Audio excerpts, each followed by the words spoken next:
Hello friends, इस episode में हम दाऊद की जिंदगी के एक ऐसे अनोखे पहलू को देखेंगे जिस पहलू से वो परमेश्वर के दिल के करीब व्यक्ति के रूप में जाना जाता है।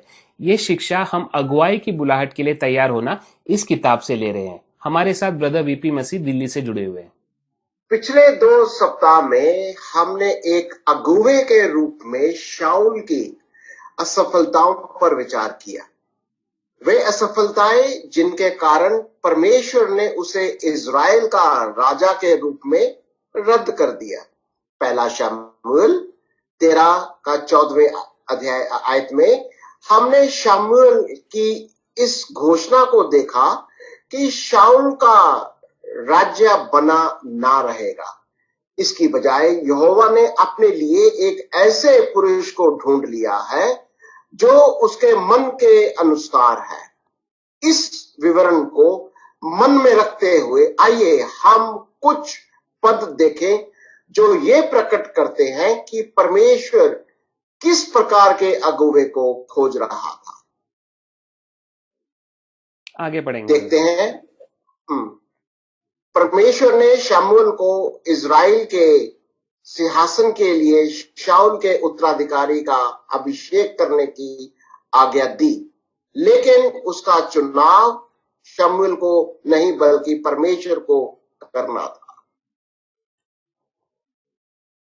पहला शमूएल उसका 16 का 1 से 13 को पढ़ेंगे और यहोवा शब्द के और उसके हर एक सर्वनाम के ऊपर एक त्रिकोण का निशान लगाएंगे। तुच्छ जाना, अयोग्य जाना, नहीं चुना, ऐसे शब्दों पर एक तिरछी लकीर बनाएंगे। हर मन या दिल के ऊपर एक दिल का निशान लगाएंगे। आइए पढ़ते हैं। पहला शमूएल 16 का 1 से 13। यहोवा ने शमूएल से कहा, मैंने शाऊल को इज़राइल पर राज्य करने के लिए तुच्छ जाना है। तो कब तक उसके विषय विलाप करता रहेगा?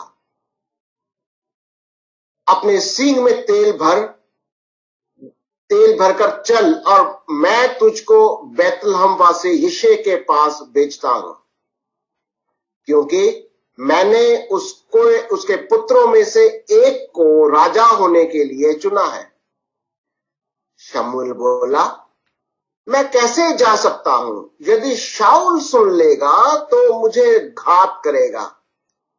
यहोवा ने कहा, एक बछिया साथ ले जाकर कहना, मैं यहोवा के लिए यज्ञ करने को आया हूं, और यज्ञ पर यिशै को न्योता देना।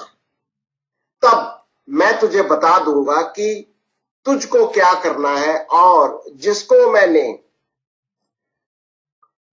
जिसको मैं तुझे बताऊं उसी का मेरी ओर से अभिषेक करना। तब शमूएल ने यहोवा के कहने के अनुसार किया और बैतलहम को गया। उस नगर के पुरनिये थरथराते हुए उससे मिलने को गए और कहने लगे, क्या तू मित्र भाव से आया है कि नहीं? उसने कहा, हां, मित्र भाव से आया हूं। मैं यहोवा के लिए यज्ञ करने को आया हूं। तुम अपने अपने को पवित्र करके मेरे साथ यज्ञ में आओ। तब उसने यिशै को और उसके पुत्रों को पवित्र करके यज्ञ में आने का न्योता दिया।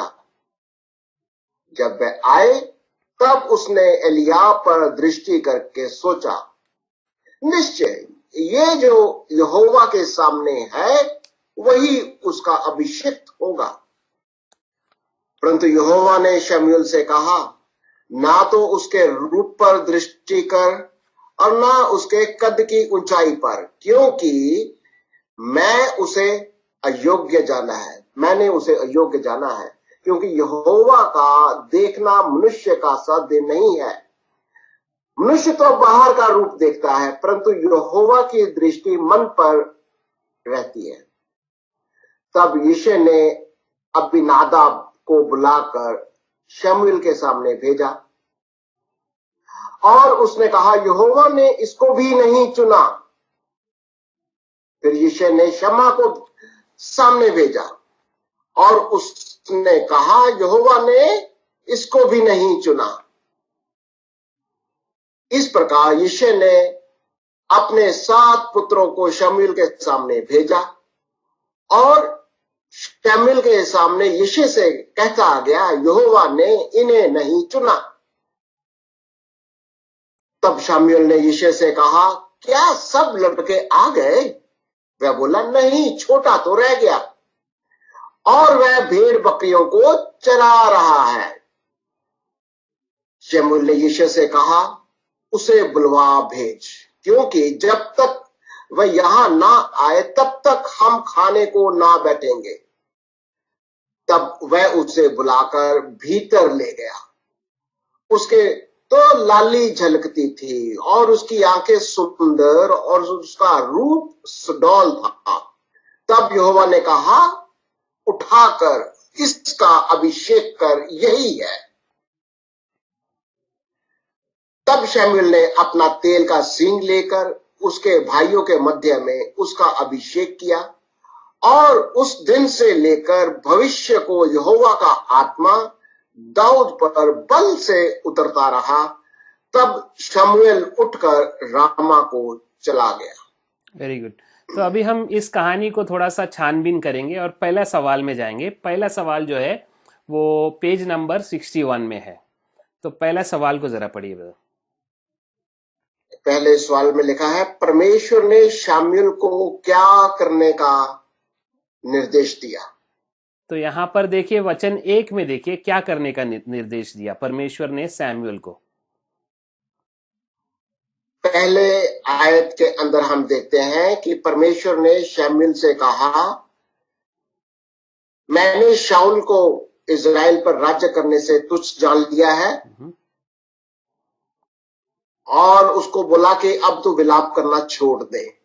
कब तक तू विलाप करता रहेगा? और शमूएल से कहा कि तू सींग में तेल भरकर चल और यहोवा तुझको बैतलहम वासी यिशै के पास उसको भेजा। और यहोवा ने उसके पुत्रों यानी यिशै के पुत्रों को, एक पुत्र को राजा होने के लिए चुन लिया है। ओके। तो बहुत स्पेसिफिक इंस्ट्रक्शन था कि जाकर अनॉइंट करना, पर जो परमेश्वर यहोवा कहेगा उसी को उसको अनॉइंट करना था। तो वो इंस्ट्रक्शन शमूएल को परमेश्वर ने दिया था। अगले सवाल में जाएंगे। शमूएल को किस बात की चिंता थी? क्या उस चिंता के कारण उसने परमेश्वर की आज्ञा को नहीं माना? तो शमूएल की चिंता क्या थी? सबसे बड़ा प्रॉब्लम क्या था वहां पर? वचन 2 में देखिए।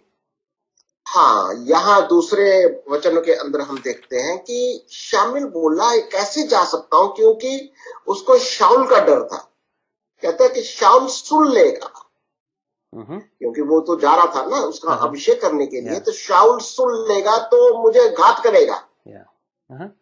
सौल सुन लेगा तो मुझे घात करे, क्योंकि सौल राजा था और परमेश्वर ने उसका राज्य उससे छीन लिया था और दूसरे किसी को राज्य देने वाला था। तो जाहिर सी बात है कि कोई भी राजा वो पसंद नहीं करेगा और जो व्यक्ति उस मैसेज को लेके जाएगा उसे तो वो राजा छोड़ेगा नहीं। तो सौल की जो शमूएल की चिंता थी वो बहुत कॉमन या बहुत लॉजिकल रीजनिंग था उसका। अगले सवाल देखिए, नेक्स्ट क्वेश्चन देखिए, अगला सवाल। इजराइल के अगले राजा के चुनाव के लिए जब शमूएल परमेश्वर की प्रतीक्षा कर रहा था तो वह किस बात का ध्यान रख रहा था? ओके। तो अभी हम देखेंगे कि शमूएल के माइंड में वो लीडर की क्वालिटी क्या थी। तो ये जो पूरी किताब का जो टॉपिक है कि अगुवाई की बुलाहट के लिए तैयार होना, इंग्लिश में है rising to the call of leadership. तो शमूएल जो नबी था वो क्या देख रहा था? लीडर या जो राजा था इजराइल का, उसमें क्या क्वालिफिकेशन देख रहा था? सवाल ये है। हम वचन 7 का जो है पहला भाग को देखेंगे तो वहां पर आपको आंसर उसका मिल जाएगा। वचन 7 का पहला भाग देखिए। वचन 7 का, हाँ, वचन 7 के अनुसार यहोवा ने शमूएल से कहा, ना तो उसके रूप पर दृष्टि कर और ना उसके कद की ऊंचाई पर। तो क्या देख रहा था शमूएल के नजर में एक लीडर की क्या क्वालिफिकेशन होनी चाहिए थी यहाँ पर अकॉर्डिंग टू दिस वर्स? कहीं ना कहीं वो शारीरिक शारीरिक लंबाई चौड़ाई, गोरा चिट्टा जो कुछ भी देख रहा होगा। हाँ हाँ। यहाँ पर दो चीज लिखा है कि रूप पर दृष्टि कर, न उसके कद पर। तो रूप और कद को सैमुअल देख रहा था। ये हमारे तीसरे सवाल के लिए यहाँ पर लेके जाता है। हमारे जो पेज में तीसरा सवाल है, यह परमेश्वर के द्वारा चुनाव करने से कैसा भिन्न था। तो परमेश्वर के माइंड से ये किस तरह अलग था, इसका आप सेकेंड वर्स 7 का दूसरे भाग में जाइए। परमेश्वर के माइंड में ये किस तरह अलग है, ये जो चुनाव का जो क्राइटेरिया है किस तरह अलग है। यहाँ पर 7वें आयत के दूसरे भाग में हम देखते हैं कि यहोवा का देखना मनुष्य का सा नहीं है। ओके। मनुष्य तो बाहर का रूप देखता है, परंतु यहोवा की दृष्टि मन पर रहती है। या तो दूसरे शब्दों में कहेंगे तो मनुष्य बाहर का कद और हाइट देखता है, उसका अपीयरेंस देखता है, पर यहाँ पर यहोवा क्या देखता है, मन के अंदर, मन के अनुसार देखता है। तो हम अगुवाई के बारे में हम सीखते हैं कि अगुए का मन अपने काम में होना चाहिए, यहोवा के प्रति उसका मन होना चाहिए। ये हम यहाँ पर सीखते हैं। हम अगले सवाल में जाएंगे। पेज नंबर 63 का पहला सवाल पढ़िए। पहला सवाल, पद 7 के आधार पर हम उन 7 पुत्रों के बारे में क्या समझ सकते हैं जो शमूएल के सामने से निकले। ओके। तो क्या लगता है आपको कि वो किस तरह के उनकी क्या उनका जो शारीरिक अपीयरेंस है क्या होगा वचन 7 के हिसाब से। हाँ, यहाँ पर 7वें आयत के अनुसार तो ऐसा लग रहा है कि शमूएल जो है वो शारीरिक रूप, रंग, दृष्टि, कद काठ, ऊंचाई वगैरह देखकर प्रभावित हो रहा था। परंतु परमेश्वर उसको अयोग्य ठहराता है। आगे कहानी को हम थोड़ा सा और आगे जब जाएंगे तो हम देखेंगे कि इनमें से जो 7 लोग थे, 7 भाई थे और 8वां भाई दाऊद था, पर इस 7 भाई में से कोई भाई थे, कितने भाई जो युद्ध में सेना में थे।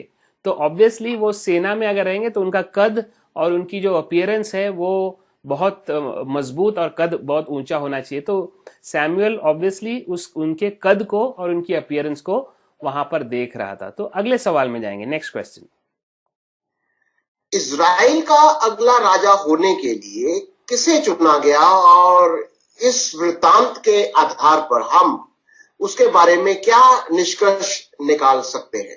तो इसका जवाब हम 11 में देखेंगे। वचन 11 में देखिए किसे चुना गया था हम, और इससे हम क्या सीख सकते हैं। यहां पर हम देखते हैं कि शमूएल ने यिशै से, या कि लड़कों के उस बाप यिशै है जिसका नाम है, वो आगे बोला नहीं। वो कहता है वो छोटा किधर है, छोटा तो रह गया, और छोटा जो है वो तो भेड़ बकरियां चरा रहा है। तो शमूएल ने यिशै से कहता है कि उसको बुलाओ, और जब तक वो आएगा नहीं तो हम तो खाना भी नहीं खाएंगे। तो यहाँ पर क्या कॉन्ट्रास्ट दिख रहा है, ये जो एक भाई था और ये जो 7 भाई थे, उनमें फर्क क्या लग रहा है आपको कि ये जो 8वां भाई था दाऊद, वो क्या किस रीति से भिन्न था दूसरे भाइयों से। सबसे पहले तो वो सबसे छोटा था, और वो एक तो भेड़ों का चरवाहा था, और ऐसे लग रहा कि बहुत छोटा होने के कारण, या कद काठ में भी छोटा ही होगा, तो उसको काबिल नहीं समझा जा रहा था कि वो राजा होने के लायक है। Very good. ओके, अगले सवाल में जाएंगे, और जो पेज नंबर 63 का जो लास्ट सवाल जरा पढ़िए, आखिरी सवाल। हाँ, एक अगुवे में हम कौन सी कुछ विशेषताओं को की अपेक्षा करते हैं। नॉर्मली हम एक अगुवे को चुनते हैं। फॉर एग्जाम्पल, अगर कंपनी में हो या कलीसिया में हो या कहीं पर भी हो, एक अगुवे की क्या कैरेक्टर नॉर्मल रीति से लोग क्या देखते हैं, अगुवे में क्या होना चाहिए, आपको क्या लगता है। ज्यादातर तो हम उसका बाहर का जो अपीयरेंस, जो दिखने में कैसा लगता है, बातचीत कैसी करता है, और या कैसा वो उसका हम इंसानी तरीके से, जो मन की ओर तो बहुत ही कम देखते हैं। जो यहोवा कहता है कि मन की ओर देखना, मन का तो इम्तिहान लेना तो हमारे बस का ही नहीं है, हम नहीं जान सकते। इंग्लिश में एक वर्ड यूज करते हैं कि करिश्मा, हम उसकी करिश्मा, जो बाहरी जो वो उसका जो स्टाइल कद है काठ। और जो हाँ। ना उस तरह का जो अंदाज है, उसको हम करिश्मा बोलते हैं इंग्लिश में। तो लोग जनरली जो है, ज्यादातर लोग उस व्यक्ति का करिश्मा देखते हैं। पर यहां पर देखेंगे अगला सवाल देखिए, 64 का पहला सवाल। इन अपेक्षाओं के कारण कैसे हम परमेश्वर की उत्तम भलाई से चूक सकते हैं या अगुवाई की अपनी बुलाहट को नजरअंदाज कर सकते हैं। तो यहां पर मुझे बताइए कि अगर सैमुअल ये सातों भाइयों में से एक भाई को अपने कद या अपीयरेंस के रीति से चुन लेता, तो प्रॉब्लम क्या होता वहां पर? तो समस्या क्या होती वहां पर? उसकी परमेश्वर की असल में जो उत्तम भलाई है, कहीं ना कहीं हम वो पीछे रह जाता है। परमेश्वर अपने हिसाब से, अपने तरीके से देखता है। तो कई बार परमेश्वर का जो चुनाव होता है, जो होता भी है, सबसे बेहतर होता है। या अगले अगले सवाल में जाएंगे, बिकॉज ये अगला सवाल जो है वो एप्लीकेशन, लागूकरण का सवाल है, और इसको हम देखेंगे। विचार विमर्श करें कि इस विचार को ना केवल उन पर जो पहले ही अगुवे हैं, परंतु अगुवे को चुनने की प्रक्रिया पर भी किस प्रकार से लागू किया जाना चाहिए। तो अभी ये जो किताब है, ये अगुवाई के बारे में किताब है, rising to the call of leadership. तो यहां पर हमें क्या सवाल ये है कि एक अगुवे को हम जब चुनते हैं, तो हमें उसकी क्या क्या चीजें देखने की जरूरत है। हमें उस अगुवे में जो मेन पॉइंट्स क्या देखना है हमें, इस अभी तक जो हमने सीखा उसमें से क्या लगता है आपको? मेरे ख्याल से बाहरी जो हम चीजें देखते हैं, उनसे ज्यादा जरूरी ये है कि उसका मन कैसा है, और उससे भी बढ़कर परमेश्वर उसको कैसे देख रहा है, परमेश्वर का की राय क्या है उसके बारे में। तो एक बात हम नोट करेंगे यहाँ पर, सैमुअल की जो अगुवाई यहाँ पर है, या सैमुअल का जो लीडरशिप क्वालिटीज को देखते हैं कि वो परमेश्वर की सुनकर अगुवे को सेलेक्ट करता था।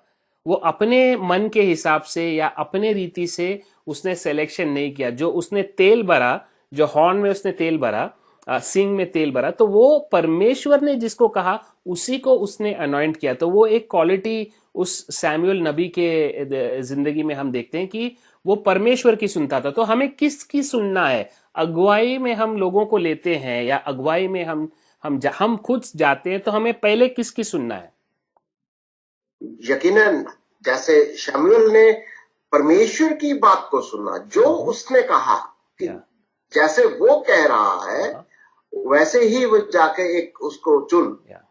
तो हमें भी अपनी आंखें, अपना माइंड, हमारा सोच जो है वो परमेश्वर पर लटकाए रखना है कि वो क्या कहता है। जब तक हम ये नहीं करेंगे, कहीं ना कहीं भूल चूक हो सकती है। यस, जब तक हम परमेश्वर की नहीं सुनेंगे, हमारी दृष्टिकोण से देखेंगे, तो आप जैसा कहा था आपने कि भूल चूक हमसे हो सकती है, पर परमेश्वर से कभी भी भूल चूक नहीं हो सकता है। आगे जाएंगे, कहानी को हम जारी रखेंगे, आगे वाले सेक्शन में जाएंगे। एक सवाल और कहता है, आपके बारे में क्या, परमेश्वर के जांचने पर आप अगुवा होने के योग्य पाए जाएंगे? ये बहुत बढ़िया सवाल है ये भी। तो ये क्वेश्चन हमें अपने आप से पूछना है, हमारे दर्शकों को भी अपने आप से आप ये सवाल को पूछना है कि आपके बारे में क्या, परमेश्वर के जांचने पर, तो हमें अगर परमेश्वर जांचेगा, क्या आप अगुवे होने के योग्य पाए जाएंगे? तो हमारा दिल किस तरह नम्र होना चाहिए, सॉफ्ट होना चाहिए, इसको हमें अपने आप को जांचना है। इस सवाल हम आपको ऊपर छोड़ते हैं। आप जांचिए अपने आप को और देखिए कि परमेश्वर के दिल के कितने करीब है आप। अगले सेक्शन में जाएंगे। आइए देखते हैं, भविष्य में के इजराइल के राजा के रूप में हुए दाऊद के अभिषेक के कुछ समय बाद, सही समय अस्पष्ट है, फलिस्ती इजराइल के विरुद्ध निकल आए। शाऊल और दाऊद के बड़े भाइयों समेत इजराइल की सेना फलिस्तियों से युद्ध करने एला घाटी में जमा थी। फलिस्तियों का वीर योद्धा गोलियत 40 दिनों तक शाऊल को चुनौती देता रहा। मैं आज के दिन इजरायली पांतियों को ललकारता हूं, किसी पुरुष को मेरे पास भेजो कि हम एक दूसरे से लड़े। तो पहला शमूएल 17:10 में लिखा है, गोलियत इतना भयावह था कि उसने इजराइल की सेना को आतंकित कर दिया। तो अभी एक बहुत अनोखी स्टोरी को हम देखने वाले हैं दाऊद की जिंदगी पर। ये एक टर्निंग पॉइंट है। ये जो घटना हम आगे पढ़ने वाले हैं, इस घटना ने दाऊद की जिंदगी को बदल दिया। और इस घटना में वो इस एक ऐसे व्यक्ति का मुकाबला कर रहा है जो यहाँ पर लिखा है कि गोलियत इतना भयानक था कि उसने इजराइल की सेना को आतंकित कर दिया। मतलब वो टेरर में हो गए। वो जो इजराइल की पूरी सेना उस एक व्यक्ति के कारण आतंकित हो गया। तो इस तरह का वो व्यक्ति था। इसके बारे में हम, ये बहुत एक मजेदार स्टोरी है, इसको हम पढ़ेंगे। और आगे पढ़िए ब्रदर। आइए देखते हैं पहला शमूएल उसके 17 अध्याय 20 से 30 तक पढ़ेंगे। और दाऊद और उसके संदर्भों पर द का निशान लगाएंगे। देखते हैं पहला शमूएल उसका 17वां अध्याय 20वीं आयत से, अतः दाऊद सवेरे उठ भेड़ बकरियों को किसी रखवाले के हाथ में छोड़कर यिशै की आज्ञा के अनुसार उन वस्तुओं को लेकर चला। और जब सेना रणभूमि को जा रही थी और संग्राम के लिए ललकार रही थी, उसी समय वह गाड़ियों के पड़ाव पर पहुंचा। तब इजराइलियों और फलिश्तियों ने अपनी अपनी सेना आमने सामने करके पांति बांधी। दाऊद अपनी सामग्री सामान के रखवाले के हाथ में छोड़कर रणभूमि को दौड़ा और अपने भाइयों के पास जाकर उनका कुशल क्षेम पूछा। वह उनके साथ बातें कर ही रहा था कि फलिश्तियों की पांतियों में से वीर अर्थात गतवासी गोलियत नामक वह फलिश्ती योद्धा चढ़ आया था और पहले की सी बातें कहने लगा। और दाऊद ने उन्हें सुना। उस पुरुष को देखकर सब इजरायली अत्यंत भय खाकर उसके सामने से भागे। फिर इजरायली पुरुष कहने लगे, क्या तुमने उस पुरुष को देखा जो चढ़ा आ रहा है? निश्चय वह इजरायलियों को ललकारने को चढ़ा आता है, और जो कोई उसे मार डालेगा उसको राजा बहुत धन देगा और अपनी बेटी का विवाह उससे कर देगा और उसके पिता के घराने को इजराइल में स्वतंत्र कर देगा। तब दाऊद ने उन पुरुषों से जो उसके आसपास खड़े थे पूछा, जो उस फलिश्ती को मार के इजराइलियों की नाम धराई दूर करेगा, उसके लिए क्या किया जाएगा? वह खतना रहित फलिश्ती क्या है कि जीवित परमेश्वर की निंदा को सेना को ललकारे? तब लोगों ने उससे वही बातें कही, अर्थात ये कि जो कोई उसे मारेगा उससे ऐसा किया जाएगा। जब दाऊद उन मनुष्यों से बातें कर रहा था, तब उसका बड़ा भाई एलियाब सुन रहा था। और एलियाब दाऊद के से बहुत क्रोधित होकर कहने लगा, तू यहां क्यों आया है? और जंगल में उन थोड़ी सी भेड़ बकरियों को तू किसके पास छोड़ाया है? तेरा अभिमान और तेरे मन की बुराई मुझे मालूम है। तू तो लड़ाई देखने के लिए यहां आया है। दाऊद ने कहा, अब मैंने क्या किया है? वह मेरी बात थी। तब उसने उसके पास से मुंह फेर के दूसरे के सम्मुख होकर वैसी ही बात कही, और लोगों ने उसे पहले के समान उत्तर दिया। ओके, तो अभी हम इस कहानी को हम जारी रखेंगे और एक अतिरिक्त जानकारी को पढ़ेंगे हम, जो पेज नंबर 66 ओके, पढ़िए ब्रदर। 66 या।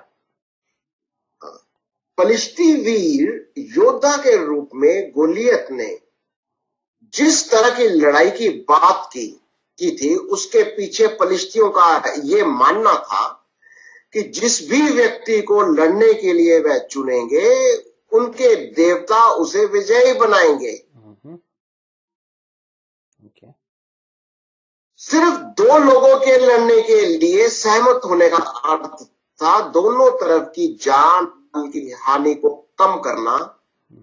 परंतु इस दशा में इस तरह की लड़ाई इजराइल के लिए खतरनाक रणनीति लग रही होगी। पहला शमूएल उसकी 17वें अध्याय की 4 से 7 में लिखा है, में दिए गए विवरण के आधार पर विद्वानों का मानना है कि गोलियत का कद 9 फीट से भी अधिक था।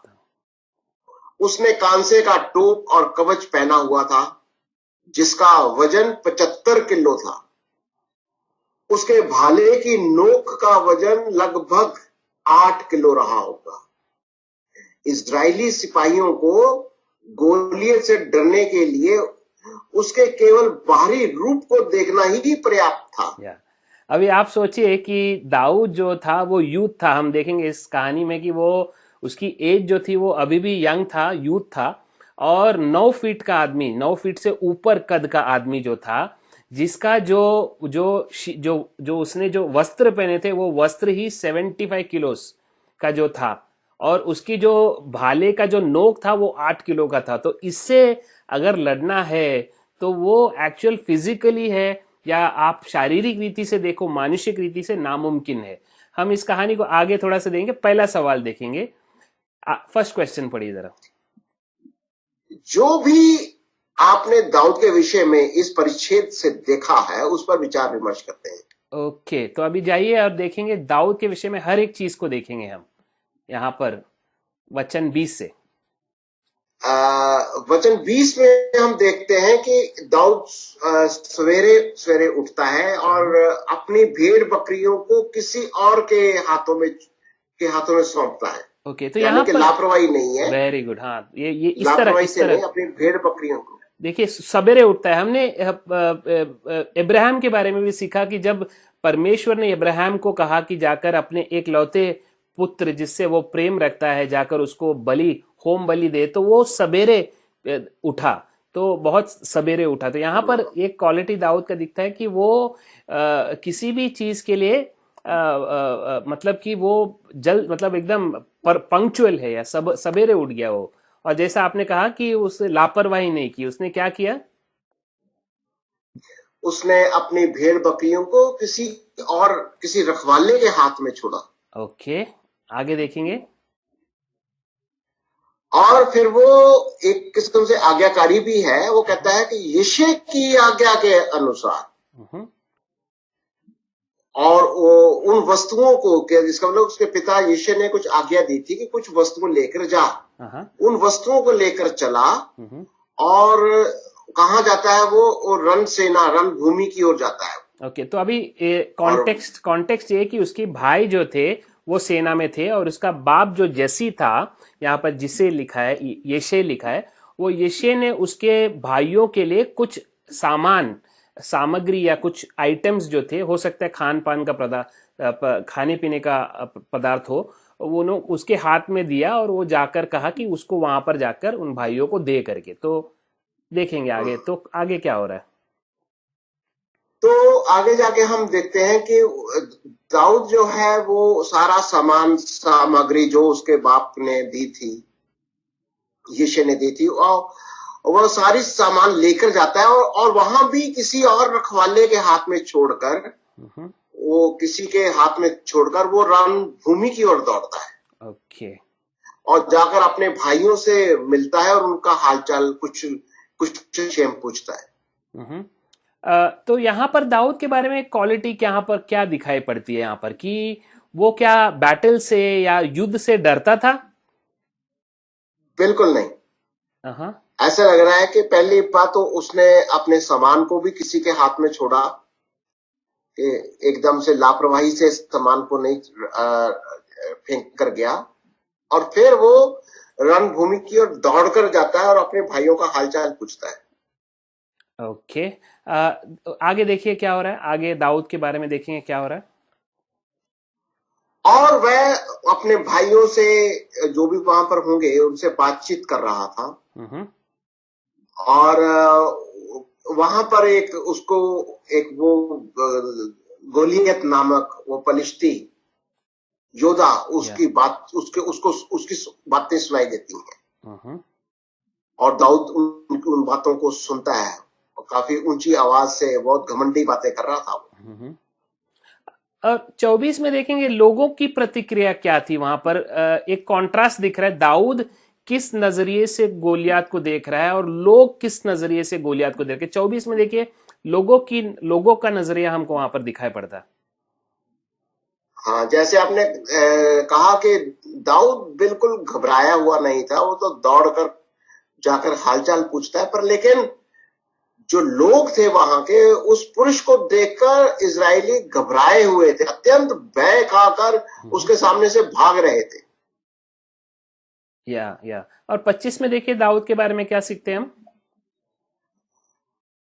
और 25 आयत के अंदर हम देखते हैं कि उसको दाऊद को ये कहा जा रहा है, क्या तुमने उस पुरुष को देखा जो चढ़ा आ रहा है? दाऊद को पूछा है। या और उसको पूछा जा रहा है, लोग उसके भाई होंगे या और लोग होंगे, कि वो इजरायलियों को ललकारता हुआ चढ़ा आ रहा है। पर लेकिन उसको ये भी कहा जा रहा है कि जो कोई उससे मार डालेगा उसको राजा बहुत धन देगा, अपनी बेटी का विवाह भी उसके साथ करेगा, और इवन जो शाऊल है उसके परिवार को भी आजाद कर देगा, स्वतंत्र कर देगा। वो ऐसी बातें हो रही है। और उसके पिता के घराने को इजराइल में स्वतंत्र कर देगा। उसका मायने ये हुआ कि टैक्सेस जो है हर एक व्यक्ति को वहां पर टैक्स देना पड़ता है, तो टैक्सेस से उसको मतलब आजादी मिल जाएगा। तो वहां पर वो लिखा है। 26 में देखिए क्या लिखा है दाऊद के बारे में। इस कहानी को हम फॉलो करते रहेंगे। 26 में देखिए तो जब ये बातचीत हो रही है तो दाऊद जो है वो जो लोग बातें कर रहे थे आसपास में उनसे पूछता है, कहता है कि जो उस पलिश्ती को मारे के इजरायलियों की नामधराई दूर करेगा उसके लिए क्या किया जाएगा? फिर पूछता है वो क्या किया जाएगा उसके लिए। और एक सवाल करता है बहुत अच्छा मजेदार, कहता है वह खतना रहित पुरुष पलिश्ती क्या है कि जीवते परमेश्वर की सेना को ललकारे। ये बहुत कहीं ना कहीं उसके अंदर दिखाई दे रहा है विश्वास की और परमेश्वर की जलन दिखाई दे रही है। यस। तो यहाँ पर देखिए दो चीज यहाँ पर उभर के आ रहा है कि एक तो है कि 26 में लिखा है कि जो उस फलिस्ती को मारकर इजराइलों की नामधारी दूर करेगा। तो दाऊद ये जानता था कि इस फलिस्ती के कारण इजराइल की नामधराई दूर हो रही है और उसको दूर करेगा, वो एक लिखा है। और दूसरा जैसा आपने कहा कि वह खतना रहित फलिस्ती क्या है कि जीवित परमेश्वर की सेना को ललकारा है। तो वो रिकग्नाइज किया, उसने इस बात को समझ रहा था। दाऊद इतने छोटे एज पर यूथ था वो, और समझ रहा था कि ये खतना रहित व्यक्ति है। ये कौन है? हम जो इजराइल जो है परमेश्वर की सेना को ललकारने के लिए ये व्यक्ति का क्या हैसियत है। तो इस तरह का वो जानकारी इतने यंग एज में वो रखता था। तो इससे बहुत सारी चीजें हमें पता चलती है कि जैसे दाऊद का मन क्या था, दिल में क्या था, परमेश्वर के प्रति क्या विश्वास था, उसका जो रिश्ता था परमेश्वर के साथ क्या था। वो जीवित परमेश्वर को, 26 में लिखा है, वो जीवित परमेश्वर को जानता था, बहुत करीबी रीति से जानता था। क्योंकि इस तरह का स्टेटमेंट अगर एक व्यक्ति कर रहा है तो वो बहुत करीबी रीति से उस परमेश्वर को जानकर ही कर सकता है। आगे देखेंगे 27 को देखिए। हाँ, तो 27 आयत में हम देखते हैं कि लोगों ने उससे वही बातें कही जो पहले बात हो रही थी, कि जो कोई उसे मारेगा उसके साथ ऐसा ही किया जाएगा, जो पहले देखा था ना। तो लोग तब दाऊद लोगों से बातें कर रहा है। और उसका बड़ा भाई भी आता है और सुनता है, वो भी एक और कहानी आती है, बड़ा भाई भी बातें करता है। यस। तो यहाँ पर ये एक थोड़ा सा इंटरेस्टिंग कॉन्वर्सेशन है, दो भाइयों के बीच का कॉन्वर्सेशन। एक लंबा भाई, एक कद में छोटा भाई। तो लंबा भाई छोटे भाई को क्या कह रहा है यहाँ पर, देखिए जरा। बड़ा भाई जिसका नाम एलियाब है, और अपने छोटे भाई दाऊद से बहुत, पहली बात वो बहुत क्रोधित होता है, सवाल करता है, क्रोध गुस्से में बोलता है वो, तू यहाँ क्यों आया है, पहली बात तू यहाँ क्यों आया है, और जंगल में उन थोड़ी सी भेड़ बकरियों को तू किसके पास छोड़ आया है। और फिर वो एक आरोप लगाता है, तेरा अभिमान और तेरे मन की बुराई मुझे मालूम है, तू तो लड़ाई देखने के लिए यहाँ आया है। तो ये बड़े भाई का आरोप है। बड़े भाई का क्या उसके प्रति, दाऊद के प्रति क्या उसने दाऊद को क्या किया, मेरे हिसाब से कहेंगे तो उसको अंडर एस्टिमेट किया कि तू तो अभी जवान है, तू तो अभी यूथ है, तू लड़ाई क्या देखने आया है, तू हम दूसरे भाषा में कहेंगे कि तू यहाँ पर मजा लेने आया है, हम हमारे आज के कोलोकियल लैंग्वेज में तमाशा देखने आया, तमाशा देखने आया है। तो आगे क्या हो रहा है देखेंगे। तो वो क्रोधित हो रहा है वहां पर, और तो दाऊद कहता है 29 में, मैंने क्या किया, मतलब ये तो सिर्फ बात ही थी, मैंने बात ही करी थी, ये जो क्या बोलते हैं इसमें, परमेश्वर, हमारे परमेश्वर के विरोध में वो कैसे हो सकता है कि ऐसा इतनी बड़ी बात कह दे वो। तो यहाँ पर देखिए वो कह रहा है कि तेरा अभिमान और तेरा मन की बुराई मुझे मालूम है। तो बड़ा भाई कह रहा है कि तेरे मन की बुराई या अभिमान, तू प्राइडफुल है, तू तेरे अंदर में बहुत अभिमान है, ये मुझे मालूम है, और तू लड़ाई देखने आया है। और 29 में लिखा है, क्या लिखा है 29 में देखिए, वो कहता है मैंने तो सिर्फ मेरी बात की थी, वो कहता है ना खतना रहित की बातें करता है, वो परमेश्वर पर अपना घमंड दिखाता है, पर ये हमारे परमेश्वर के सामने ललकारता है, ये सारी बातें हैं। अच्छा मुझे बताइए, ईगो नहीं आएगा व्यक्ति को, ईगो की बात यहाँ पर नहीं आएगी, क्योंकि सेना में था कौन एक्चुअली, जवान कौन वहां पर, सेना में जवान कौन था, और ये दाऊद कौन है। ये जैसे ये कहे ना, ये जो ऐसी ललकार की बातें तो सैनिक को करनी चाहिए थी, ये तो दाऊद कर रहा है। तो जो एक्चुअल में सैनिक के या राजा सॉल के मुंह से निकलने वाली बात जो है, वो हम बोलते हैं आज के लैंग्वेज में कल का लड़का कर रहा है, नहीं तो कल का लड़का बोलते हैं ना हम, कल का लड़का उस तरह की बातें कर रहा है। तो बच्चा, हाँ, तो ईगो की बात भी वहां पर आती है कि मैं बड़ा भाई हूं इसका, मैं सेना में हूं, मैं योद्धा हूं, मुझे इस तरह का बात करना है, हम लोग नहीं कर रहे, ये कौन है कल का लड़का आकर इस तरह की बातें वो कर रहा है। तो और फिर पर दाऊद के बारे में और एक चीज 30 में देखिए, क्या वो खत्म हो गया उसका कहानी, मतलब वो फिर वो बोलता है ठीक है अभी मैं वापस जा रहा हूं अपने पिता के यहाँ पर, क्या कर रहा है दाऊद 30 में देखिए। नहीं, उसका बड़ा भाई जो है दाऊद से मुंह फेर के किसी और की और बातें करता है, पर लेकिन लोग जो है दाऊद के साथ पहले के समान वही बातें हो रही हैं, वैसा ही उत्तर दे रहे हैं। तो 30 में लिखा है कि तब उसने उसके पास से मुंह फेर कर, उसने जो है उसका बड़ा भाई है, तब उसने उसके पास से मुंह फेर कर दूसरे के सम्मुख होकर वैसे ही बात कही। तो दाऊद कंटिन्यू कर रहा है कॉन्वर्सेशन, वो उस पे परसिस्टेंट बोलते हैं ना, वो लगा हुआ है, उस विषय के बारे में लगा हुआ है। तो हम अगुवाई के बारे में भी कुछ क्वालिटी सीखते हैं कि एक अगुवा ऐसा व्यक्ति है जो कार्य पर तुरंत लगा हुआ है, जो छोड़ नहीं देता, काम को अधूरा नहीं छोड़ता है, वो भी हम यहाँ पर सीखते हैं। हम अगले सवाल में जाएंगे, पेज नंबर 67 का जो पहला सवाल देखिए ऊपर में क्या है, पेज नंबर 67, या फर्स्ट क्वेश्चन, गोलियत। हाँ, आइए देखते हैं दूसरा सवाल। आइए, गोलियत और उसकी चुनौती को लेकर दाऊद की क्या चिंता थी, चिंता क्या थी। तो दाऊद की चिंता क्या थी, देखिए 26 में देखिए, 26 में देखिए, 26 में।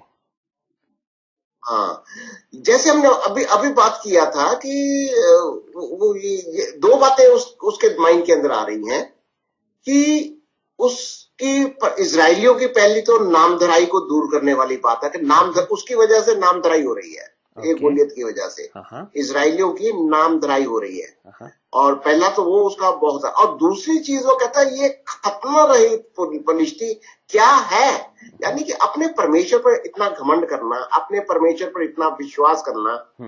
कहता है कि वो कैसे हो सकता है कि वो जीवते परमेश्वर की सेना को ललकारे।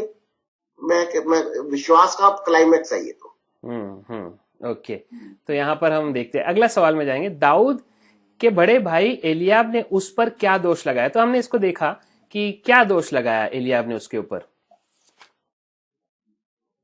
हाँ, उसका बड़ा भाई तो उसके ऊपर आरोप ही आरोप लगा रहा था। 28 में अपनी भेड़ों को छोड़कर लापरवाही के साथ किसके हाथ में छोड़कर आया।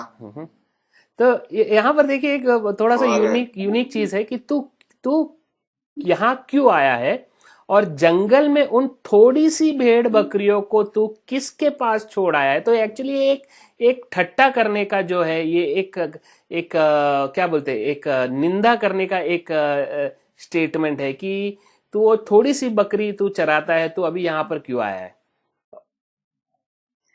नहीं, अगर देखा जाए तो उसकी उम्र भी क्या थी, बहुत सबसे छोटा था वो। और उसको छोटा सा काम दिया गया था कि बकरियों को चराना। पर लेकिन उसका जज्बा अलग से देखने वाला है कि वो जज्बा विश्वास का और लड़ाई के मैदान के अंदर डरता भी नहीं। सेना में न होकर भी सैनिक के जैसा वो सोचता था। जी हाँ, वो बहादुरी का निशानी जो है दिखाई दे रही है। देखिए वो अभी आगे हम देखते हैं कि किस तरह वो जाकर वो राजा बनता है। इस तरह का व्यक्ति जो है हम देखेंगे कि ऐसा अगर मनोभावना अगर कोई रखता है व्यक्ति, तो आगे जाकर वो बहुत बड़ा काम करके दिखाएगा। तो ये इस तरह हमें जज्बा विश्वास पर बहुत बड़ी बात है। हाँ, यूथ पर भी हमें ध्यान देना है कि इस तरह के जो मनोभावना जो यूथ रखते हैं वो आगे जाकर प्रभु के लिए बहुत बड़ा काम करके दिखा सकते हैं। तो ये बहुत बड़ा एक लेसन हमें यहाँ से मिल रहा है। 68 का जो पहला सवाल में देखेंगे, 68 का जो पहला सवाल है ऊपर में। हाँ, एलियाब के क्रोध के पीछे क्या कारण हो सकता है? हाँ, क्योंकि अभी देखते हैं कि हम अभी जैसे बात कर रहे थे कि एलियाब को पहली बात तो लगता है कि वो क्योंकि छोटा है, कहेंगे कि तो उसको युद्ध का जो लड़ाई का जो मैदान है उसका तो अनुभव नहीं है और छोटा है, और पर लेकिन बातें बड़ी बड़ी कर रहा हो।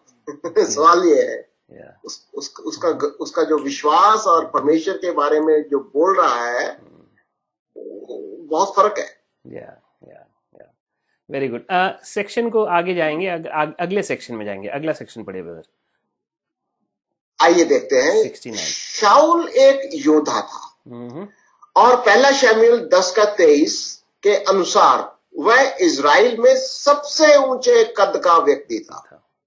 न केवल अपने कद के कारण वह गोलियत से लड़ने के लिए सबसे उपयुक्त व्यक्ति था, बल्कि इजराइल के राजा के रूप में शाऊल अपनी सेना को विजयी बनाने के लिए भी जिम्मेवार था। परंतु वह एक बार फिर विश्वास से जीवन जीने के बजाय भय में जिया।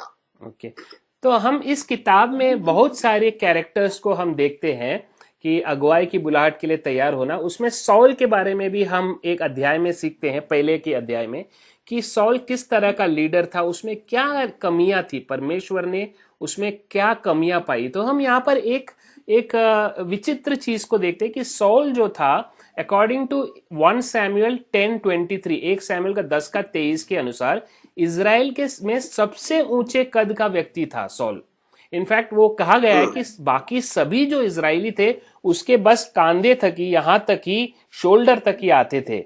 मतलब सबसे बड़ी क्वालिफिकेशन था उसका, एक योद्धा का होता है कद, और वो कद वाला व्यक्ति था। तो उसे एक्चुअल में लॉजिकली उसे जाना चाहिए था। और दूसरा यहाँ पर कह रहा है कि एज अ किंग, राजा के हिसाब से उसे जाने की जरूरत थी लड़ाई करने के लिए, पर वो यहाँ पर वो डर के बैठ गया, तो डर उसके अंदर आया। आगे देखेंगे कि कहानी में क्या हो रहा है। 1 शमूएल का पढ़िए। आइए देखते हैं पहला शमूएल उसके 17 का 31 से 40 को पढ़ते हैं। और शाऊल के हर एक नाम पर या सर्वनामों पर गोला बनाएंगे। दाऊद के हर एक पर्यायवाची शब्दों पर या सर्वनामों पर भी हम द का निशान लगाते हैं। मन पर दिल का निशान लगाते हैं। आइए देखते हैं पहला शमूएल उसकी 17 अध्याय से जब दाऊद की बातों की चर्चा हुई तब शाऊल को भी सुनाई गई और उसने उसे बुलवा भेजा। अब दाऊद ने शाऊल से कहा, किसी मनुष्य का मन उसके कारण कच्चा ना हो। तेरा दास जाकर उस पलिश्ती से लड़ेगा। शाऊल ने दाऊद से कहा, तू जाकर उस पलिश्ती के विरुद्ध युद्ध नहीं सकता, क्योंकि तू तो लड़का ही है और वह लड़कपन से ही योद्धा है। दाऊद ने शाऊल से कहा, तेरा दास अपने पिता की भेड़ बकरियां चराता था और जब कोई सिंह या भालू झुंड में से मेमना उठा ले जाता तब मैं उसका पीछा करके उसे मारता और मेमने को उसके मुंह से छुड़ा लेता, और जब वह मुझ पर हमला करता तब मैं उसके केश को पकड़कर उसे मार डालता था। तेरे दास ने सिंह और भालू दोनों को मारा है और वह खतना रहित पलिश्ती उनके समान हो जाएगा, क्योंकि उसने जीवित परमेश्वर की सेना को ललकारा है। दाऊद ने कहा, यहोवा जिसने मुझे सिंह और भालू दोनों के पंजे से बचाया है, वह मुझे उस पलिश्ती के हाथ से भी बचाएगा। शाऊल ने दाऊद से कहा, जा, यहोवा तेरे साथ रहे। तब शाऊल ने अपने वस्त्र दाऊद को पहनाए और पीतल का टोप उसके सिर पर रख दिया और झिलम उसको पहनाया। तब दाऊद ने उसकी तलवार वस्त्र के ऊपर किसी और चलने का यत्न किया। उसने तो उनको ना परखा था, इसलिए दाऊद ने शाऊल से कहा, इन्हें पहने हुए मुझसे चला नहीं जाता, क्योंकि मैंने इन्हें नहीं परखा है। और दाऊद ने उन्हें उतार दिया। तब उसने अपनी लाठी हाथ में ली और नाले में से 5 चिकने पत्थर छांट कर अपनी चरवाही की थैली अर्थात अपने झोले में रखे और अपना गोफन हाथ में लेकर पलिश्ती के निकट गया। ओके, तो अभी हम सवाल जवाब में जाएंगे और पेज नंबर 69 का जो पहला सवाल है उसको देखेंगे। पेज नंबर 69 का पहला सवाल, इस परिच्छेद से आपने दाऊद के बारे में क्या सीखा? तो अभी हम दाऊद के बारे में क्या सीखे देखेंगे। हम यहाँ पर दाऊद पर हमने निशान लगाया, बताइए ब्रदर। हाँ, यहाँ पर दिखाई दे रहा कि जब लोगों से बातचीत हो रही थी आगे, पहले हमने देखा, अब यही चर्चा जो दाऊद के बारे है वो शाऊल को भी सुनाएगी कि ऐसा एक लड़का है दाऊद जो कि ऐसी बातें बोल रहा है। तो शाऊल ने दाऊद को भी बुलावा भेजा। 31 आयत में। और हम देखते हैं कि दाऊद ने शाऊल से कहा कि किसी भी मनुष्य का मन उसके कारण कच्चा ना हो। तेरा दास उस फलिश्ती से लड़ेगा, यानी कि यहां पर दाऊद उस फलिश्ती से लड़ने के लिए अपनी बात रख रहा है राजा शाऊल के साथ। तो एक अगुए की क्या क्वालिटी यहाँ पर 32 में 32 आयत में अगुए की क्या क्वालिटी यहाँ पर दिखाई दे रही है? यहाँ पर एक्चुअल में अगुआ दो व्यक्ति के बारे में यहाँ पर जिक्र है। एक साउल हो गया, एक दाऊद हो गया। ये दोनों में फर्क क्या है? दोनों का उम्र में फर्क बहुत है, कद में फर्क बहुत है, पर यहाँ पर और एक क्या फर्क दिख रहा है? एक अगुए की क्या क्वालिटी यहाँ पर दिख रही है वहां पर? यहाँ पर अगुवे की क्वालिटीज में देखते हैं कि शाऊल जो है उस दाऊद के जो उसका हौसला है, या उसका विश्वास जो है, उसको देख उसकी कदर नहीं करता, बल्कि उसको अप्रिशिएट करना चाहिए था। परंतु उनके मन कच्चे हो रहे थे, उनके उनके उनके क्योंकि दाऊद कहता है तुम्हारा मन कच्चा ना हो। उनके मन कच्चे हो रहे थे। या मन कच्चा होने का मतलब है कहीं ना कहीं वो लोग उसकी बातें उनके समझ में नहीं आ रही थी, वो परेशान हो रहे थे। पर लेकिन यहाँ पर दाऊद जो है अपना सिर्फ समस्या ही नहीं है, वापस समस्या का हल भी बताता है। उसका कहता है कि मैं जाकर लड़ूंगा उससे, मुझे भेज। देखिए, एक छोटा सा एक उम्र वाले व्यक्ति में इस तरह का जो करेज है, वो साधारण सा करेज नहीं है, वो असाधारण करेज है। जो इस तरह का जो भयानक सा व्यक्ति को या युद्ध करने के लिए तैयार हो रहा है, कह रहा है कि तेरा दास जाकर उस फलिस्ती से लड़ेगा, तेरा दास जाकर उस फलिस्ती से लड़ेगा। 33 में देखिए दाऊद के बारे में क्या सीखते हैं। हाँ, अभी 33 आयत के अंदर उसको शाऊल जो है मान तो जाता है कि जाकर उस फलिस्ती से युद्ध, तो कहता तू नहीं कर सकता, पर लेकिन कहता तू तो बहुत छोटा है, तू बच्चा है, तू अभी योद्धा नहीं है। लड़का लिखा है ऊपर, लड़का ही है, तू तो लड़का है, बच्चा है तू। और सौल को और क्या जानकारी था वहां पर उस फलिस्ती के बारे में? दाऊद के बारे में तो वो जानता था कि वो लड़का है, पर गोलियत के बारे में सौल क्या जानता था? उसको खौफ किस बात की थी? सौल को खौफ किस बात की थी गोलियत के बारे में? 33 में देखिए।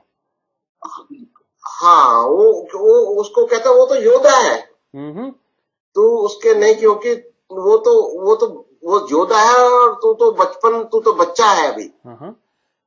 एक बहुत नोट करने वाली बात है कि सौल जानता था गोलियत के बारे में कि वो लड़कपन ही से योद्धा है। देखिए, बहुत इंटरेस्टिंग है ये।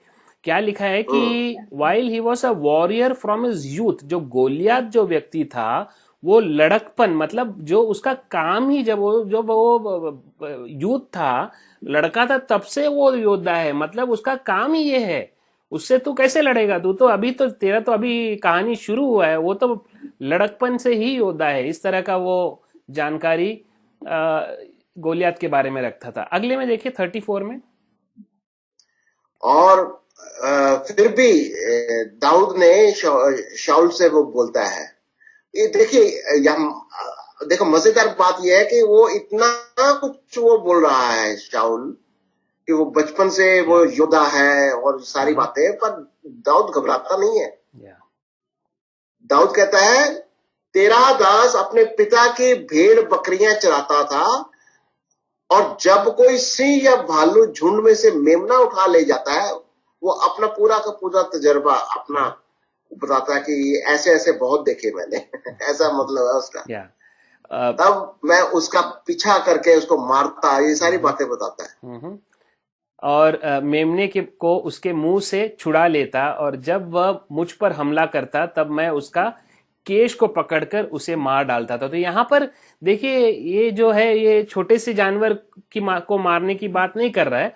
वो सिंह और भालू जैसा, लायन एंड बेयर, वो बहुत खतरनाक जानवर होते हैं। लायन जो है वो बोलते किंग ऑफ द जंगल है, उससे कोई भी नहीं मुकाबला कर सकता है। तो यहाँ पर सिंह और भालू का मुकाबला वो करता है। तो इससे हमें दाऊद के बारे में क्या सीख मिलता है कि वो अपना जो रिक्वेस्ट था राजा को किस बेसिस पर दे रहा है। गोलियत के ऊपर चढ़ाई करने का बेसिस क्या था दाऊद का? उसके पास प्रीवियस क्वालिफिकेशन था या नहीं था? बिल्कुल, जैसे शाऊल ने कहा ना, वो तो लड़कपन से ही योद्धा है।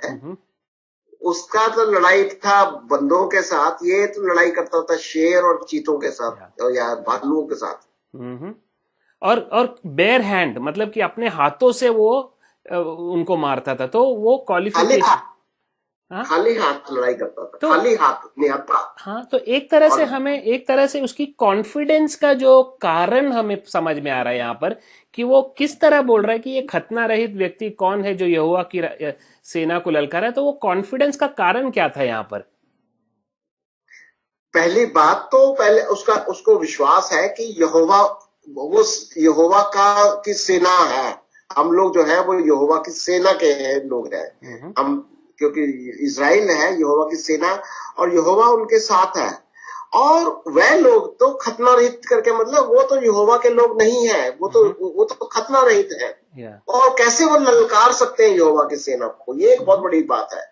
और दूसरा उसका अपना एक्सपीरियंस, जो उसका अपना तजुर्बा था या भालू का और रीछ के साथ, शेर के साथ, वो भी एक अलग उसका कॉन्फिडेंस था। या 36 में देखिए, एक कहानी को हम लोग थोड़ा और देखेंगे आगे क्या हो रहा है।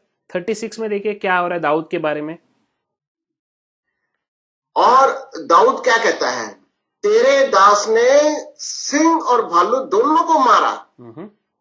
और कहता है वह खतना रहित पलिश्ती उनके सामने उनके समान हो जाएगा। यानी ये भालू और ये जो शेर है उनके समान ही हो जाएगा, क्योंकि उसने जीवते परमेश्वर की सेना को ललकारा है। ओके, ये है उसका विश्वास का कहीं ना कहीं बहुत बड़ा। सॉल, ये विश्वास एक्चुअल में राजा को होना चाहिए था कि सॉल जो था ये राजा था, जीवित परमेश्वर की सेना का राजा था यहाँ पर ये विश्वास सॉल को नहीं है, ये विश्वास किसको है? दाऊद को। ये दाऊद को विश्वास है, जो जंगल में थोड़े से बकरी को चरा रहा है, अकॉर्डिंग टू उसके भाई का जो टेस्टिमनी था उसके विषय में, कि जंगल में थोड़ी सी बकरी को चरा, उसको इस तरह का विश्वास था। पर वो विश्वास सॉल को होना चाहिए था, वो विश्वास सॉल को नहीं था, पर दाऊद को था। तो इससे हमें दाऊद के माइंड में, दाऊद का जो, मुझे आपसे एक सवाल है कि दाऊद किस तरह का रिश्ता परमेश्वर के साथ रखता था? बहुत निजी तरीके से, बहुत पर्सनली उसको निजी तरीके से जानता होगा कि परमेश्वर कितनी सहायता करता है, परमेश्वर की सामर्थ, परमेश्वर का विश्वास। मेरे ख्याल से बहुत निकटी संबंध था उसका। या और एक शब्द का इस्तेमाल उसने किया, जीवित परमेश्वर। तो वो यहाँ पर कॉन्ट्रास्ट है कि जो गोलियत का परमेश्वर या जो अन्य जाति गोलियत का परमेश्वर और मेरे परमेश्वर के बीच में क्या फर्क है, अंतर क्या है? वो असल में वहां पर जो लड़ाई तो यही थी ना कि उनके देवता और इसके देवता, यही तो था कि लड़ाई असल में देवताओं के बीच में है। यानी कि गोलियत का या फिलिस्तियों का देवता और इधर से यहोवा देवता। तो असल में इसी बात को तो वो दाऊद बता रहा है कि वो असल में ललाट रहा है यहोवा को, परमेश्वर को, उसको ललकार रहा है। या तो 37 को देखिए क्या हो रहा है 37 में। 37 में हम देखते हैं कि दाऊद फिर कहता है, यहोवा जिसने मुझे सिंह और भालू दोनों के पंजे से बचाया है, वह मुझे उस पलिश्ती के हाथ से भी बचाएगा। या तो वहां पर वो क्या, मतलब उसकी विश्वास क्या था वहां पर? वो किस विश्वास पर, किस बेसिस पर वो गोलियत के ऊपर चढ़ाई करने गया? क्या बेसिस था उसका? क्योंकि यहोवा मेरे साथ है, उसको विश्वास था। और इनफैक्ट वो कह रहा है कि यहोवा जिसने मुझे सिंह और बालू दोनों के पंजों से बचाया, वह, वहां पर यहोवा अगर हम मार्क करेंगे, वह मुझे उस फलिस्ती के हाथ से भी बचाएगा। तो ये विश्वास बचाएगा। ओके, आगे देखते हैं कि साउल ने दाऊद से कहा, जा यहोवा तेरे साथ है। 38 में देखिए दाऊद के बारे में क्या सीखते हैं हम। 38 आयत के अंदर देखते हैं कि शाऊल ने अभी यहाँ पर वो अपना जो वस्त्र है उसके ना, जो एक योद्धा के या राजा के, वो वस्त्र दाऊद को पहनाता है। यहाँ पर पीतल का टोप, मतलब हेलमेट जिसको कहते हैं हम, ब्रॉन्ज पीतल का है वो, ब्रॉन्ज का, और उसको दाऊद के सर पर रख देता है, और झिलम को भी उसको पहना देता है। और दाऊद को उसकी तलवार भी दी जाती है, उसकी तलवार जो उसके ऊपर लटका देते हैं। और फिर दाऊद जो है उसके साथ चलने का कोशिश करता है, यत्न कर रहा है, थोड़ा हिलजुल कर देखने की कोशिश कर रहा है और परखने की कोशिश करता है।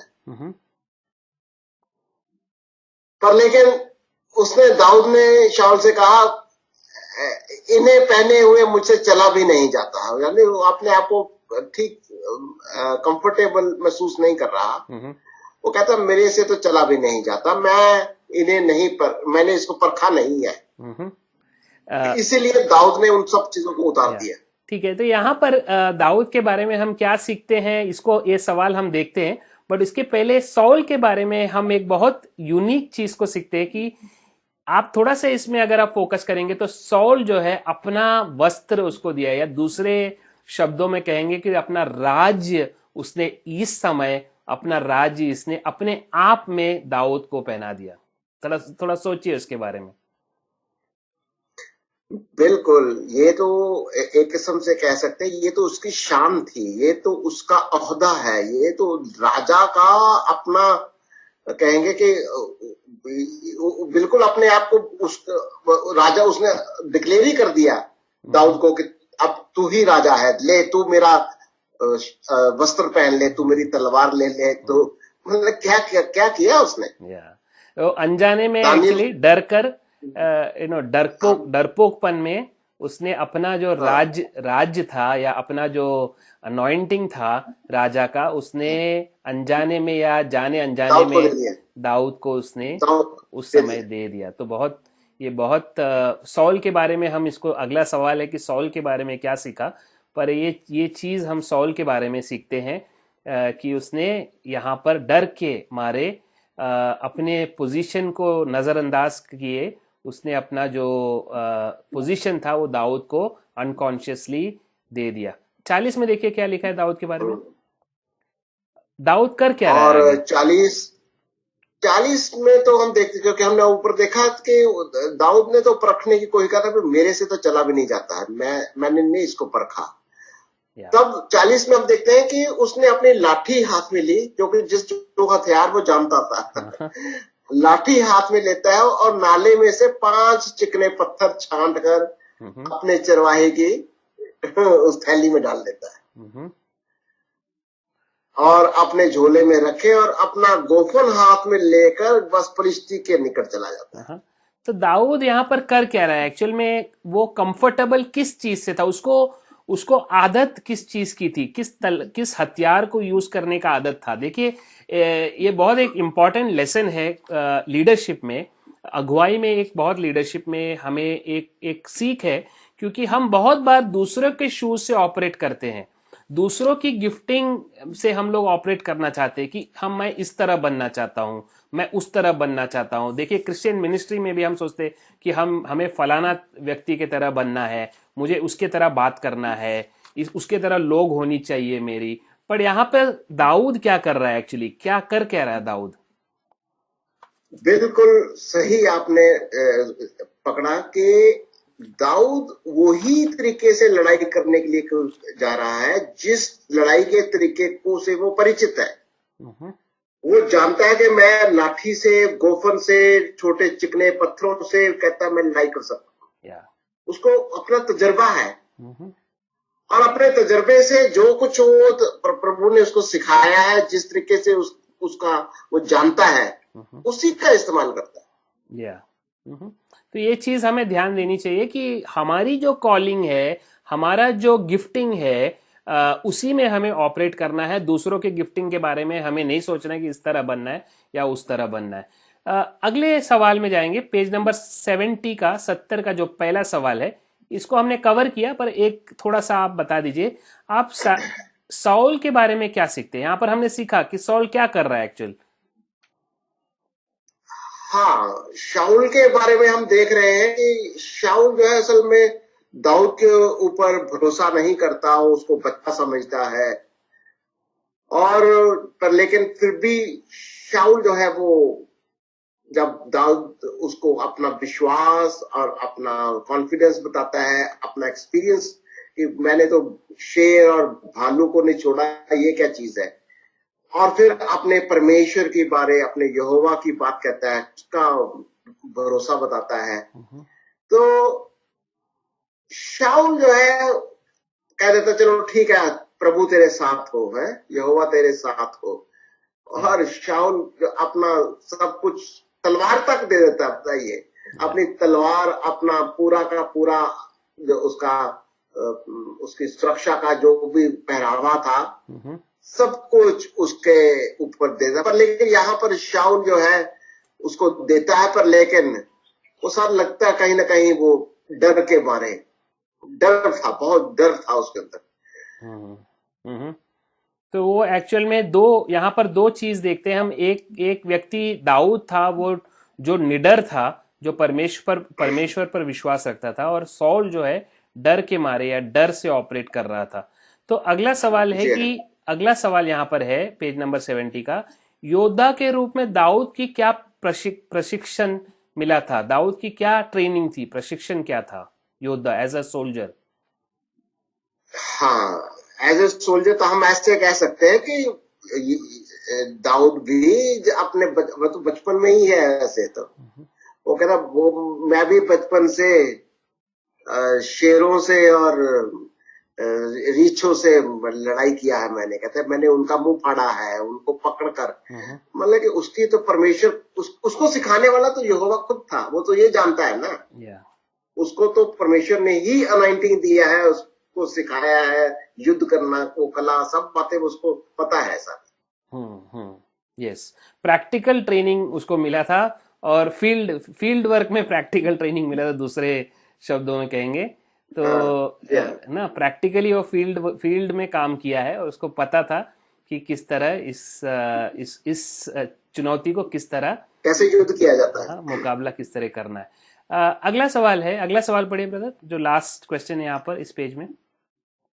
इस प्रकार का प्रशिक्षण दाऊद को कैसे एक अगुवे के रूप में तैयार कर सकता था? ओके, तो अभी बताइए कि ये ट्रेनिंग किस तरह दाऊद को एक अगुवे के रूप में तैयार किया। यहां पर देखिए, बिल्कुल उसने अपने तजर्बे को, जो उसका तजर्बा था, जो वो जानता, जब तक हम जिस चीज को से परिचित नहीं है, जानते नहीं है जिस चीज को, उसका अभ्यास युद्ध में नहीं कर सकते। युद्ध के अंदर हम उसी कला का, उसी कहेंगे जो हमारे पास युद्ध के हथियार है, जिस हथियार को हमने चलाया नहीं है, जिस हथियार का हम जानते नहीं है, उसको हम कभी भी युद्ध के अंदर नहीं उतार सकते। yes. और दाऊद ने वही किया। जिन हथियारों को वो जानता था और जिस तरीके से वो प्रशिक्षण उसने प्राप्त किया था, ट्रेनिंग उसको जो मिली हुई थी, बस उसी का इस्तेमाल किया। या थोड़े दूसरे शब्दों में कहेंगे, जो चीज में वो स्पेशलाइज करता था, उसी का इस्तेमाल उसने किया। उसने किसी दूसरे की स्पेशलाइजेशन का इस्तेमाल नहीं किया। तो हमें यहाँ पर सीख मिलता है कि हमें जो है, हमारी जो स्पेशलाइजेशन है, परमेश्वर ने हमें क्या गिफ्टिंग दिया है, उसमें हमें ऑपरेट करना है। अगले सवाल में जाएंगे, पेज नंबर 71 का पहला सवाल। ओके, जब दाऊद ये वर्णन कर रहा था कि किस प्रकार से उसने अपने पिता की भेड़ बकरियों को जंगली जानवरों से बचाया था, तो उसने किसको महिमा दी? तो देखिए 37 में वो अपनी महिमा किसको दे रहा है वहां पर, 37 में देखिए। तो बिल्कुल उसने यहोवा को महिमा देता है। उसने कहा ना, तो दाऊद ने कहा, यहोवा जिसने मुझे सिंह और भालू दोनों के पंजों से बचाया। यानी कि यहोवा को महिमा देता है वो, कि उसने दाऊद को सिंह और भालू के पंजों से बचाया है, और कहता है कि वह मुझे फलिश्ती के हाथों से भी बचाएगा। Very nice. अगला सवाल में जाएंगे, नेक्स्ट क्वेश्चन। इस परिच्छेद के आधार पर परमेश्वर के साथ दाऊद के संबंध और परमेश्वर के प्रति उसके दृष्टिकोण के बारे में बताएं। इसकी तुलना परमेश्वर के प्रति शाऊल के दृष्टिकोण से करें। बहुत उल्टी सी लग रही है। तो यहाँ दाऊद का तो, हाँ बोलिए बोलिए, क्या सीख रहे हैं हम दाऊद और सॉल के बारे में? हाँ, यहाँ पर दाऊद का तो मैं समझ रहा हूं कि बिल्कुल निजी एक्सपीरियंस है, निजी तजर्बा है अपने परमेश्वर का विश्वास, उसकी शक्ति, उसकी ट्रेनिंग, लड़ाई कैसे करते हैं। उसने भालू से, शेर से, उनसे भालू लड़ाई करता, वो अपने अपने अपने आप को जानता है कि परमेश्वर ने उसको कैसे ट्रेन किया है। पर लेकिन और दूसरी सबसे बड़ी चीज है उसका, वो डरता नहीं है। विश्वास है ना, विश्वास के साथ चलता है वो। पर लेकिन कहीं ना कहीं शाऊल के अंदर ये चीजें नहीं दिखाई दे रही कि अपने यहोवा पर घमंड करे, निडर हो, और जो जो गुण दाऊद के अंदर दिखाई देते हैं वो शाऊल में तो नहीं दिखते। एक दूसरे, आप थोड़ा दूसरा सा सोचिए इसको कि इस समय, ये जो समय जब शाऊल ने अपना वस्त्र, अपना तलवार सब दाऊद को दे दिया, तो वो सबसे पहले मतलब अपने तो नजर में गिर गया, बट किसके नजर में गिरा वो एक्चुअल में? वो राजा किस देश का राजा था, और उस देशवासियों की नजर में वो क्या हो गया? शाऊल और दाऊद के बीच में क्या उनके माइंड में क्या आया होगा उस समय? बिल्कुल बिल्कुल, इजराइल के पूरे लोग क्या कहते होंगे, उसको सैनिक क्या कहते होंगे, छोटा सा बालक, उसी का भाई देखो ना क्या कह रहा था, तू तो बच्चा है। जो सिर्फ उसके ऊपर आरोप लगा रहा था, बिल्कुल उसको बालक समझ रहे हैं, बच्चा समझ रहे हैं, और इतना बड़ा राजा उसको अपने सारे हथियार दे रहा है, कहता तू जाके लड़। तो हम देखते हैं कि सॉल जो था वो इवन जो अपने जो लोगों के नजरिए में वो अपना जो राजगद्दी को, उस दिन जिस दिन उसने अपने वस्त्र दाऊद को दिया, उस दिन उसने वो अपना राजगद्दी भी दे दिया। स्पिरिचुअली जो है, आत्मिक रीति से उसने अपना राजगद्दी भी दे दिया, और लोगों के नजर में उस दिन से, एक्चुअल में आपसे मेरा सवाल है कि उस दिन से राजा कौन था लोगों के नजर में? बिल्कुल, कहते हैं ना कि दाऊद ही राजा हो गया, कहते हैं ना आंखों से, नजरों से गिर गया। बिल्कुल, लोगों की नजरों से, यानी सबसे बढ़कर परमेश्वर की नजरों से गिर गया। तो इस कहानी को हम आगे जारी रखेंगे। हमने दाऊद के बारे में देखा कि किस प्रकार दाऊद परमेश्वर के मन के हिसाब से व्यक्ति था, और हमने दाऊद और सॉल के बीच का फर्क देखा। हमने देखा कि दाऊद किस तरह गोलियात की चुनौती को स्वीकार कर रहा है। हम इस एपिसोड को जारी रखेंगे, आगे एपिसोड में देखेंगे, आगे वाले एपिसोड में, कि किस तरह दाऊद गोलियात गोलियात के ऊपर में हावी हो गया, इसको हम देखेंगे। अब हम विश्वास करते हैं कि आपने इस अध्याय से सीखा, इस एपिसोड से आपने बहुत कुछ सीखा। आने वाले एपिसोड का इंतजार कीजिए, और हमारे साथ फेसबुक में और यूट्यूब में जुड़े रहिए। सब्सक्राइब कीजिए यूट्यूब को, लाइक कीजिए, शेयर कीजिए और फॉरवर्ड कीजिए। परमेश्वर का आशीष आपके ऊपर। God bless you. Get in touch. Call us on +91 86550 83302 or email us at info@preceptindia.org. You can also find us on www.preceptindia.org. God bless you.